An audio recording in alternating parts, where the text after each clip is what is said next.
Hi, I am Jyoti welcoming you all in my sociology series in which we start from class 11th sociology. We start with the first chapter Sociology and Society. Introduction. Let us begin with some suggestions that are often made to young students like you. One advice often made is study hard and you will do well in the life. The second advice are often made is if you do this subject or set of subjects you will have a better chance of getting a good job in the future. The third could be as a boy this does not seem a correct choice of subject, or as a girl do you think your choice of subject is a practical one. The fourth, your family needs you to get a job soon, so why choose a profession that will take a very long time, or you will join your family business, or why do you wish to do this subject. यानी ये सब हमारा sociology का जो first chapter है वो start होता है यहाँ से, जो जब एक कोई भी स्टूडेंट्स, जैसे कि हम लोग अपने सोसाइटीज़ में देखते हैं कि जैसे ही बच्चा 10th किया 12th किया तो उसके नेबर्स, उसके जो फ्रेंड्स एंड फैमिली मेम्बर्स होते हैं या जो भी रिलेटिव्स होते हैं उसको कई तरीके की सजेशंस देना शुरू करते हैं, किस तरीके का सब्जेक्ट चूज करो, क्यों चूज करो, उसके पीछे वो रीजंस देते हैं। जैसे कि कोई एक लेट्स की 3 तरीके के स्टूडेंट्स को हम लेते हैं, ए, बी और सी। ए जो है एक बिजनेस क्लास से आता है, बी जो है एक मिडिल क्लास फैमिली से आता है, और सी लेट ए और बी दोनों जो है वो बॉयज़ हैं और सी जो है एक गर्ल्स है। अब इस तीनों को जो हमारे सोसाइटीज़ या जो भी हमारे रिलेटिव्स होते हैं वो 3 अलग अलग तरीके के जो हैं वो सजेशंस देते हैं। जैसे कि कोई बिजनेस क्लास का बच्चा है और वो अगर सोचेगा जो हम जो है सोशियोलॉजी पढ़ लेते हैं, या फिर हमारा जो क्लासमेट्स है वो इंजीनियरिंग करना चाहता है तो मैं भी इंजीनियरिंग कर लेता हूँ, तो इसके जो रिलेटिव्स होंगे वो इसको बोलेंगे जो तुम्हारा बिजनेस क्लास है, तुम्हें बिजनेस ज्वाइन करना है, तो तुम्हें जो है सो इस तरीके के कोर्स को नहीं करना चाहिए, या तुम्हें अपने बिज़नेस में पार्टिसिपेट करना चाहिए, तुम्हें आगे पढ़ने की ज़रूरत ही क्या है क्योंकि तुम्हारे पास ऑलरेडी तुम्हारा बिज़नेस, फैमिली बिज़नेस करने को है।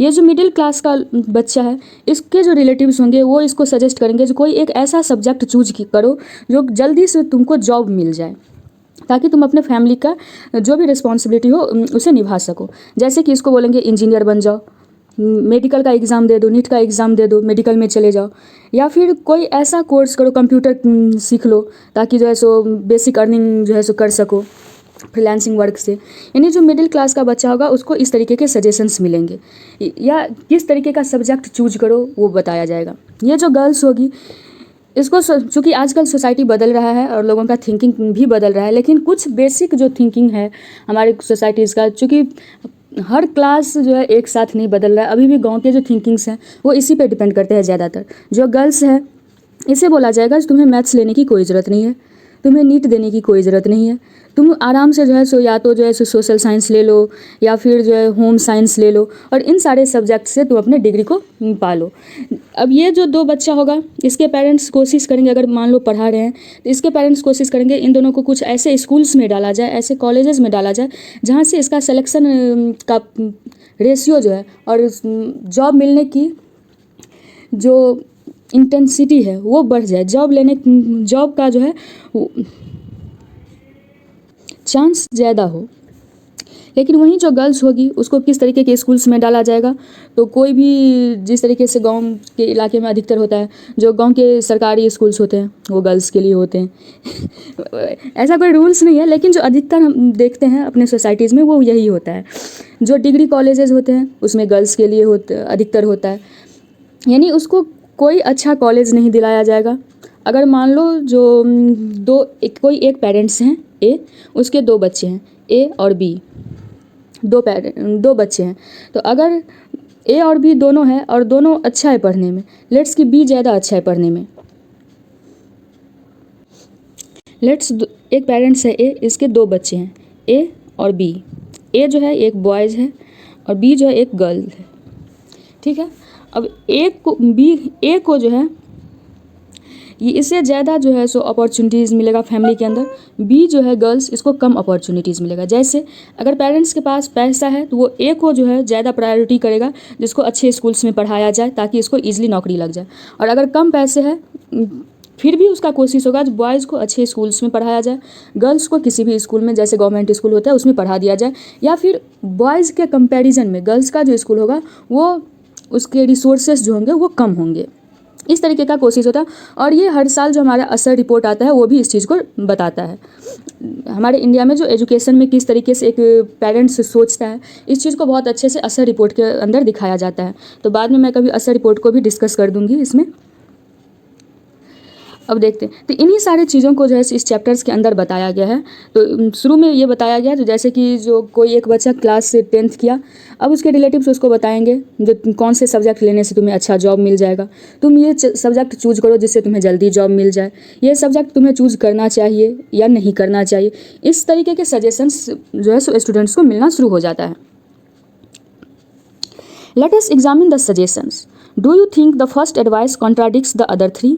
For the first advice suggests that if you work very hard, you will do very well and get a good job. अब देखते हैं फर्स्ट एडवाइस क्या था। तो फर्स्ट एडवाइस था study hard and you will do well in life. Means कहा गया कि तुम अच्छे से पढ़ाई करो और तुम अपने लाइफ में अच्छा कर लोगे। लेकिन अदर एडवाइस क्या दिया गया, सेकंड एडवाइस दिया गया, if you do this subject और set of subjects you will have a better chance to getting a good job. अब इस यहाँ पे उसका फर्स्ट का जो है वो कॉन्ट्राडिक्शन सेकंड हो गया। अगर कोई हार्ड करता है, वर्क करता है, हार्ड वर्क करता है, तो उसको ऑलरेडी जो है उसको जॉब मिल जाना चाहिए, उससे अच्छा जॉब मिल जाना चाहिए।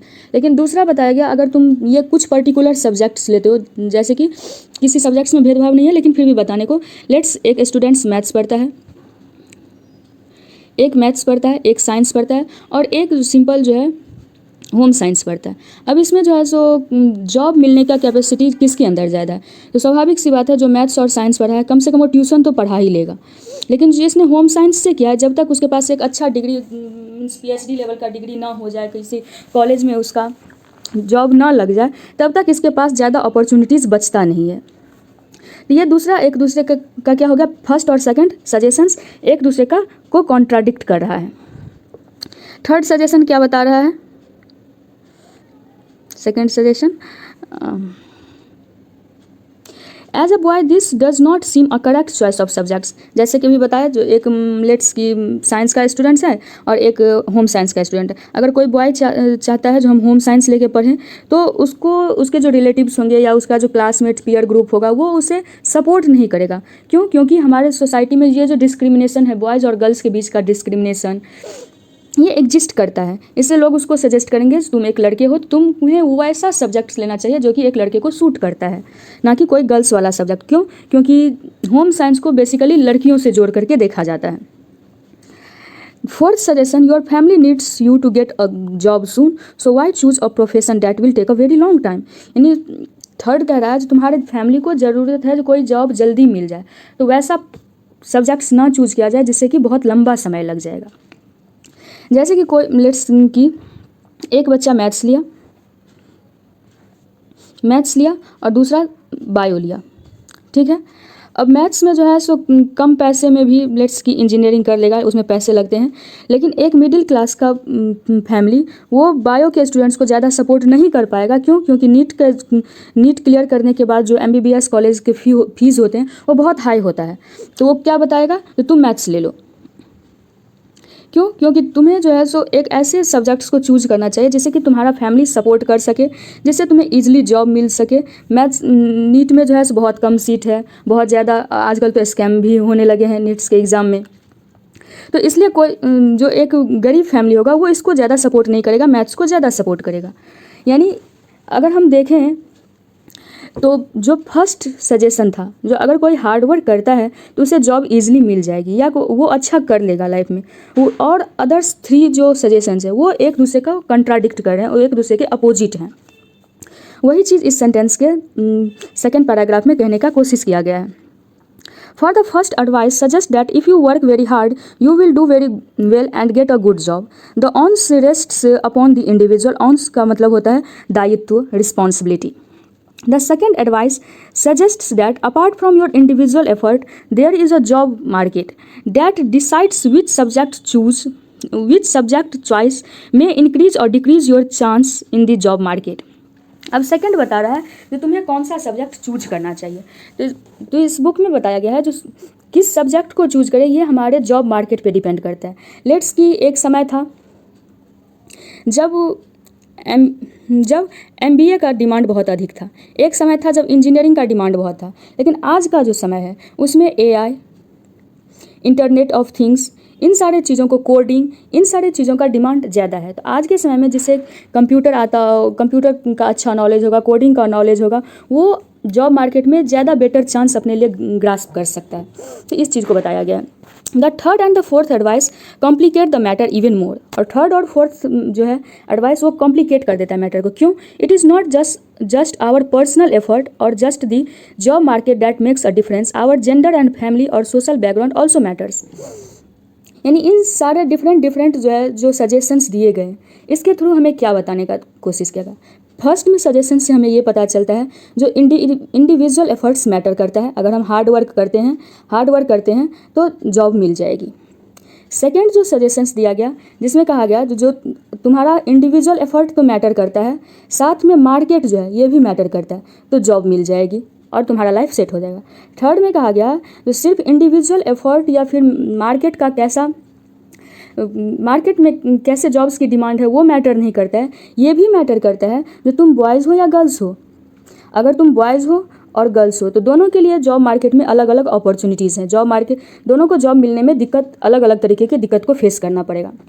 और फोर्थ कह रहा है जो इंडिविजुअल एफर्ट तो मैटर करता है, इंडिविजुअल एफर्ट और मार्केट प्लेस भी मैटर करता है, उस बच्चे का जेंडर भी मैटर करता है जो बॉयज़ है या गर्ल्स है, और तब उससे किस तरीके के सिचुएशंस को फेस करना पड़ेगा एक जॉब को पाने के लिए या अपने लाइफ में सेट होने के लिए। लेकिन इसके अलावा भी कोई चीज़ अगर मैटर करता है वो है सोशल बैकग्राउंड या फिर इकोनॉमिक बैकग्राउंड या फिर पॉलिटिकल बैकग्राउंड, यानी उसका बेस कैसा है। अगर कोई मान लेते हैं कोई एक फैमिली है जो सोशली बहुत स्ट्रांग है, उसका कनेक्शंस जो है वो अच्छे लोगों से है, तो वो बच्चा ईजिली जो है एक अच्छे कॉलेज में एडमिशन ले लेगा या एक अच्छे पोस्ट पे पहुंच जाएगा।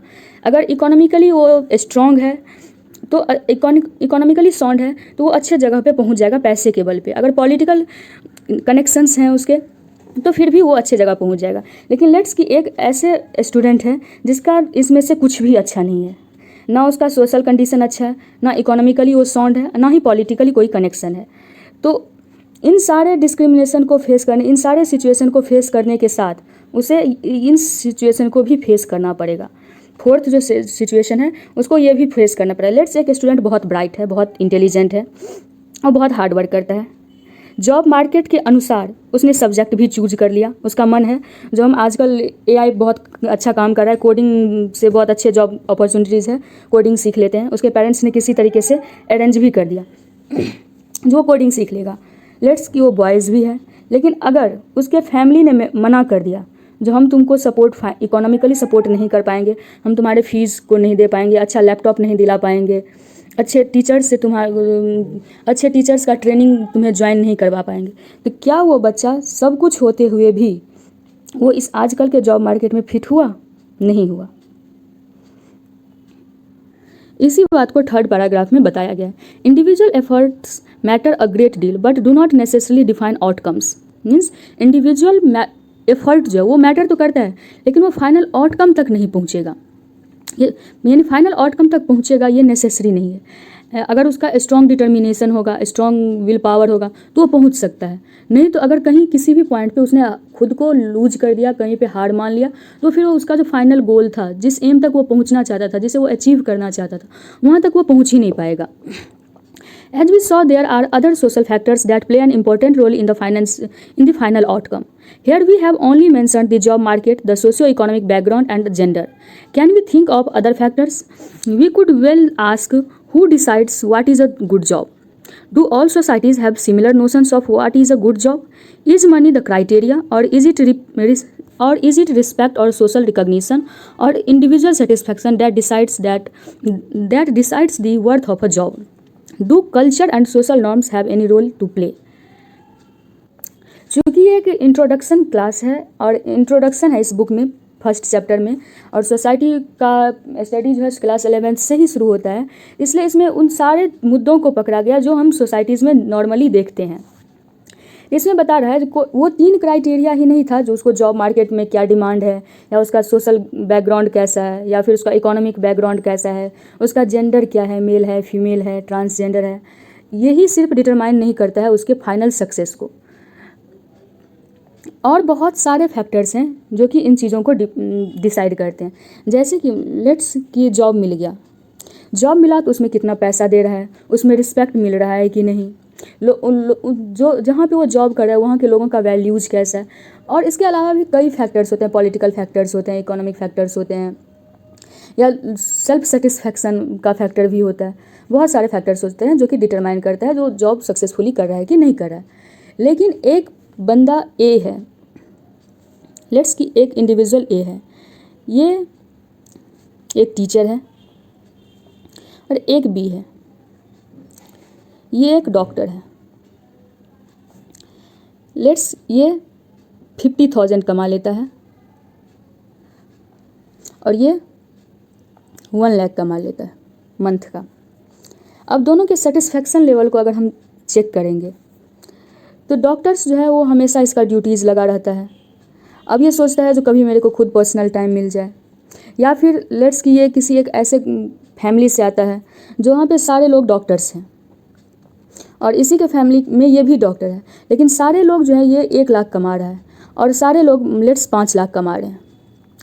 अब उस फैमिली में अगर ये बंदा है, सारे लोग 5 लाख कमा रहे हैं, अगर उस फैमिली में ये है तो ये खुद को डिमोटिवेटेड फील करेगा, या फिर इन लोगों के साथ बैठने में ये खुद को डिमोटिवेटेड फील करेगा अगर इसके लिए मनी इंपॉर्टेंट है तो। क्यों? क्योंकि सारे लोग 5 लाख कमा रहे हैं, ये 1 ही लाख कमा रहा है। डॉक्टर ये भी है, लेकिन ये सेटिस्फाइड नहीं है अपने जॉब से। क्यों? क्योंकि इसका सैलरी कम है। वहीं एक टीचर है, ठीक है, अब इसके फैमिली में कोई भी आज तक टीचर नहीं हुआ था, या किसी को गवर्नमेंट जॉब नहीं लगी थी। ये फर्स्ट इंसान है अपने फैमिली का जो कि एक टीचर बना है, गवर्नमेंट जॉब मिल गई है, 50,000 कमा भी रहा है। इससे पहले जो भी लोग कमाते थे वो 10,000, 15,000 ऐसे ही कुछ कमा रहे थे। अब अगर इसके कंपैरिजन में देखा जाए इसे, तो ये ज़्यादा खुद को सेटिस्फाइड फील करेगा। क्यों? क्योंकि इसका जो क्राइटेरिया था अपने सक्सेस को देखने का वो अलग था, और इसका जो क्राइटेरिया है अपने सक्सेस को देखने का वो अलग है। तो बता रहा है जो एक अच्छा जॉब जो होगा वो कौन डिसाइड करेगा, खुद के इंडिविजुअल का सेटिस्फैक्शन या उसके जो वैल्यूज़ हैं। अगर डॉक्टर है तो उसके वैल्यूज़ हैं, जो पैसा, अगर उसका वैल्यूज़ ये होगा जो पैसा कोई मायने नहीं रखता है, पैसा जितना कमाए अपना घर चल जाना चाहिए, लेकिन जो पेशेंट मेरे पास आएंगे उसका ट्रीटमेंट अच्छे से होना चाहिए। अगर वो मेडिकल एथिक्स को फॉलो करने वाला इंडिविजुअल होगा तो उसके लिए वो चीज़ ज़्यादा इंपॉर्टेंट हो जाएगा। जॉब का सेटिस्फैक्शन उसको उस चीज़ से मिलेगा जो वो कितना अधिक जो है पेशेंट को देख पाता है, पेशेंट का हेल्प कर पाता है। लेकिन अगर उसके लिए मनी इंपॉर्टेंट होगा उस डॉक्टर के लिए, तो फिर उस चीज़ से वो डिससेटिस्फाइड रहेगा। इसी चीज़ को बताया गया इस पैराग्राफ में। The individual students must study hard to do well, but how well he or she does is structured by a whole set of social factors. The job market is defined by the needs of the economy. यानी इसमें एक line अच्छा बताया गया है, जो job market जो है, जॉब मार्केट डिफाइन करता है इकोनॉमिक नीड्स क्या है। ये एक अच्छा लाइन है, इसे याद रखना है। यानी इकोनॉमी में जिस तरीके का डिमांड्स होगा उस तरीके का जॉब मार्केट क्रिएट हो जाएगा।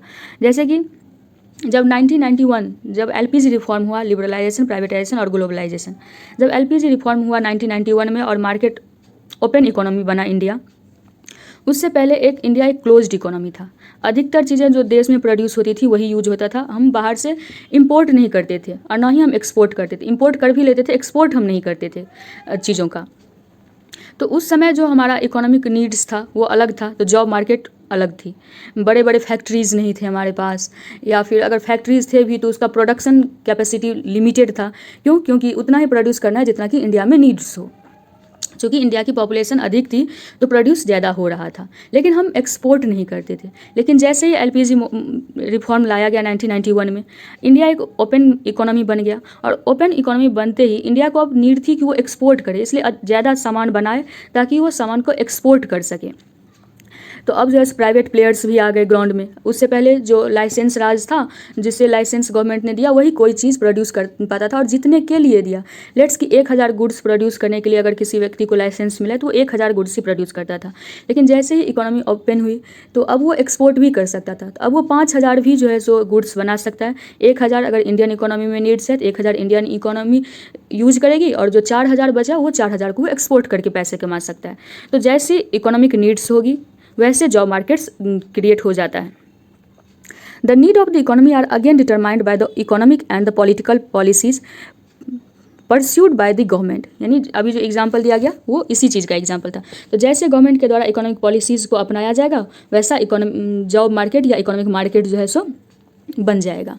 अब जैसे कि गवर्नमेंट का पहले का प्लान 1991 से पहले का प्लान ये रहा, जो हम एक क्लोज्ड इकोनॉमी बन के रहेंगे। चूँकि इंडिया एक नया देश था और नया आज़ाद हुआ था, तो हम जो बड़ी बड़ी कंपनी थी वो अगर इंडिया में आ जाती तो इंडिया का जो डोमेस्टिक मार्केट है वो ग्रो नहीं कर पाता और उससे कम्पीट नहीं कर पाता। लेकिन जब गवर्नमेंट ने डिसाइड किया 1991 में जो अब हम एक ओपन इकोनॉमी बनेंगे, तो फिर उसी तरीके का इकोनॉमिक रिफॉर्म्स लाए गए। The chances of the individual student are affected both by these broader political and the economic measures as well as by the social background of his her family. यानी एक स्टूडेंट का वो hard work कर रहा है, अच्छा subject भी ले लिया है, लेकिन उसका सोशल बैकग्राउंड भी ठीक ठाक है, लेकिन उसका सक्सेस रेट इकोनॉमिक और पॉलिटिकल दोनों चीज़ों पे डिपेंड करता है। अगर गवर्नमेंट सपोर्टिव है, उसका सोशल बैकग्राउंड अच्छा नहीं है, तो गवर्नमेंट ने उसे कोई स्कॉलरशिप दे दिया और वो अपने गोल को अचीव कर लिया बच्चा। इकोनॉमी में बहुत सारे जॉब मिल रहे हैं। जैसे कि इंडिया के बारे में बोला जाता है, इंडिया में जॉबलेस ग्रोथ है, यानी ग्रोथ तो हो रहा है, इंडियन इकोनॉमी बढ़ रही है, हमारा GDP बढ़ रहा है, लेकिन जॉब मार्केट जो है, बेरोज़गारी दर जो है वो बहुत ज़्यादा है इंडिया में। यानी कि अगर 1000 बच्चा ग्रेजुएशन करता है तो उसमें से 10 या 15 बच्चा ही ऐसा होता है जो जिससे कि अच्छा जॉब और जैसा जॉब वो सोचता है मिले वैसा जॉब वो कर पाता है। और बाद बाकी जो बच्चे होते हैं वो या तो वो जॉब करते हैं जिसे वो करना नहीं चाहते, या फिर वो बेरोज़गार होते हैं। तो इसमें अगर अच्छे पॉलिटिकल रिफॉर्म्स लाए जाएँ तो इस चीज़ को सॉल्व किया जा सकता है। This gives us a preliminary sense of how sociology studies human society as an interconnected whole and how society and the individual interact with each other। यानी सोसाइटी में हम क्या पढ़ते हैं, सोसाइटी जो है हम एक स्टडी है, सोसाइटी जो है स्टडी है किसका, तो सोसाइटी में हम पढ़ते हैं जो कैसे ह्यूमन सोसाइटी जो है वो एक दूसरे से इंटरकनेक्टेड है और कैसे सोसाइटी इंडिविजुअल जो है वो एक दूसरे से इंटरेक्ट करता है। यानी एक इंडिविजुअल और दूसरे इंडिविजुअल के बीच का जो इंटरेक्शन है और एक दूसरे के बीच का जो इंटरकनेक्टेडनेस है, इसी को सोसाइटी जो है स्टडी करता है।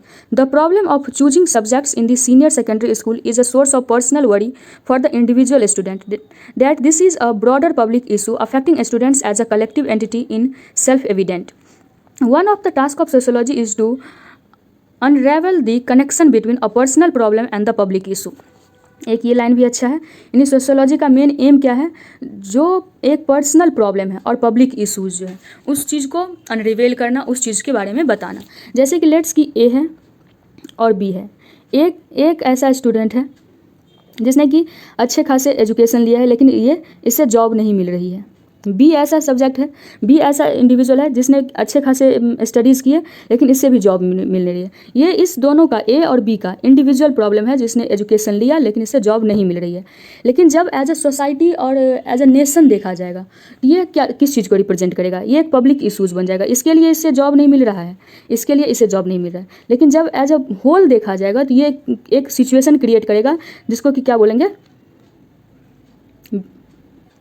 अनएम्प्लॉयमेंट, जिसे बोलेंगे अनएम्प्लॉयमेंट। यानी अनएम्प्लॉयमेंट रेट जो है वो बढ़ रहा है, अनएम्प्लॉयमेंट रेट जो है वो ज़्यादा है। इस चीज़ को रिप्रेजेंट करेगा जब एज ए सोसाइटी हम इसका स्टडी शुरू करेंगे।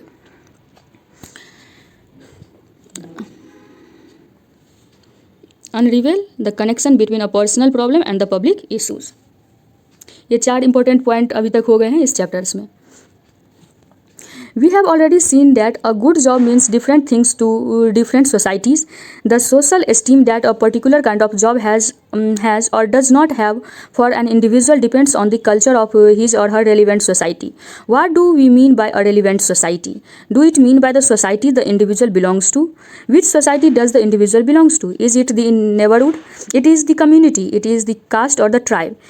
Is it the professional circle of the parents? Is it the nation? Second, this chapter therefore looks at how the individual in the modern times belong to more than one society and how societies are unequal. Third, this chapter introduces sociology as a systematic study of society distinct from philosophical and religious reflections, as well as our everyday common sense observations about society. Fourth, the distinct way of studying society can be better understood if we look back historically at the intellectual ideas and the material context within which sociology was born and later grew. These ideas and material developments were mainly Western but with global consequences. Fifth, we look at this global aspect and the manner in which sociology emerged in India. It is important to remember that just as each of us have a biography, so does a discipline. Understanding the history of a discipline helps understand the discipline. Finally, the scope of sociology and its relationship to the other disciplines is discussed. अब इस paragraph में बताया गया इस chapter में हमें क्या क्या पढ़ना है, तो हम वन बाय वन कवर करेंगे इन सारी चीज़ों को। जैसे कि कोई लेट्स की एक स्टूडेंट है ए, वो एक डॉक्टर बन गया, तो क्या उसे अच्छी जॉब मिली कि नहीं वो डिपेंड करेगा जो उसका सोसाइटी, किस सोसाइटी से वो बिलोंग करता है, उसका रेलिवेंट सोसाइटी क्या है। क्या वो एक डॉक्टर के फैमिली से आता है, क्या वो एक लॉयर के फैमिली से आता है, क्या वो एक पॉलिटिशियन के फैमिली से आता है। जिस सोसाइटी में वो रह रहा है वो किस फैमिली से आता है, पहला चीज़। जिस सोसाइटी में वो रह रहा है क्या उस सोसाइटी में डॉक्टर्स को अच्छे निगाह से देखा जाता है, या फिर उस सोसाइटी में टीचर्स को ज़्यादा वैल्यू किया जाता है, या फिर उस सोसाइटी में जो सोशल वर्कर्स होते हैं उसको ज़्यादा इंपॉर्टेंस दिया जाता है।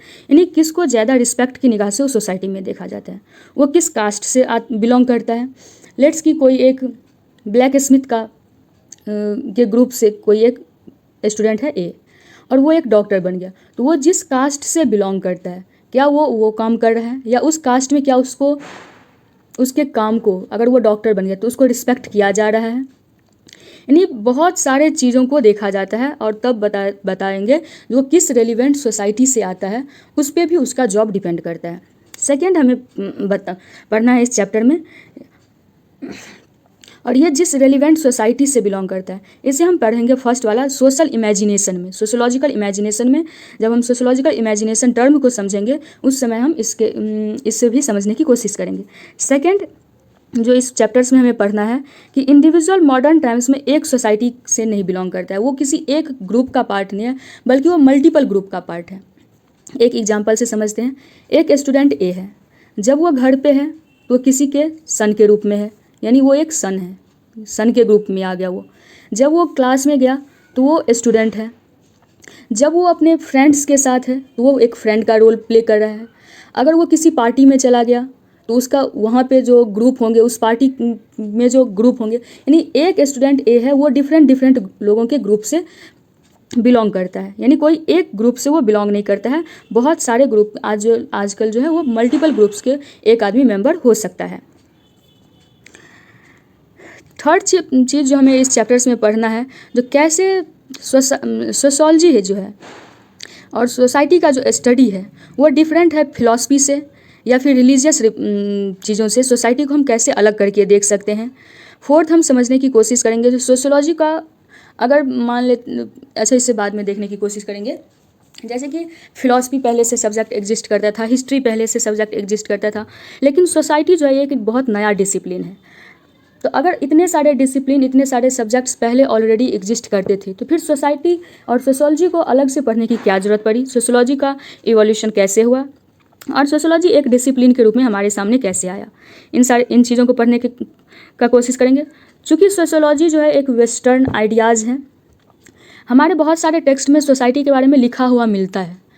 और वेस्टर्न टेक्स्ट में भी हमें सोसाइटी के बारे में बहुत सारे जो थिंकर्स हैं उनके वर्क्स में हमें देखने को मिलता है। लेकिन sociology as a distinct discipline, sociology को एक अलग डिसिप्लिन के रूप में पढ़ने का जो काम है वो बेसिकली वेस्टर्न आइडिया मतलब वेस्टर्न कंट्रीज़ में शुरू किया गया था और फिर धीरे धीरे ग्लोबली इस चीज़ को ये फैला, दूसरे कंट्रीज़ में भी सोशियोलॉजी को एक अलग सब्जेक्ट के रूप में पढ़ना शुरू किया गया। तो भारत में सोशियोलॉजी का इमर्जेंस कैसे हुआ उस चीज़ के बारे में पढ़ेंगे। और फाइनली हम पढ़ेंगे जो सोशियोलॉजी अलग अलग सब्जेक्ट से कैसे डिफरेंट है, सोशियोलॉजी बायोलॉजी से कैसे डिफरेंट है, सोशियोलॉजी जो है एथिक्स से कैसे डिफरेंट है, सोशियोलॉजी फिलॉसफी से कैसे डिफरेंट है, सोशियोलॉजी जो है वो और जो भी डिफरेंट सब्जेक्ट्स हैं उससे कैसे खुद को डिफ्रेंशिएट करता है और कैसे एक अलग डिसिप्लिन के रूप में निकलता है, इस चीज़ के बारे में हम सबसे लास्ट में पढ़ेंगे। तो आज के लिए इतना ही रखते हैं। अगले दिन हम जो है सेकंड जो हमारा शुरू होता है the sociological imagination, the personal problem and the public issues. कैसे एक पर्सनल प्रॉब्लम जो है वो एक पब्लिक इशू है। जैसे कि हम इसे एक एग्जाम्पल से अनएम्प्लॉयमेंट वाले एग्जाम्पल से देखने की कोशिश भी की है, इस चीज़ को कल हम समझने की कोशिश करेंगे नेक्स्ट लेक्चर में। Thanks. If you like this video please subscribe this channel and comment in the comment section if you have any problem. Thanks.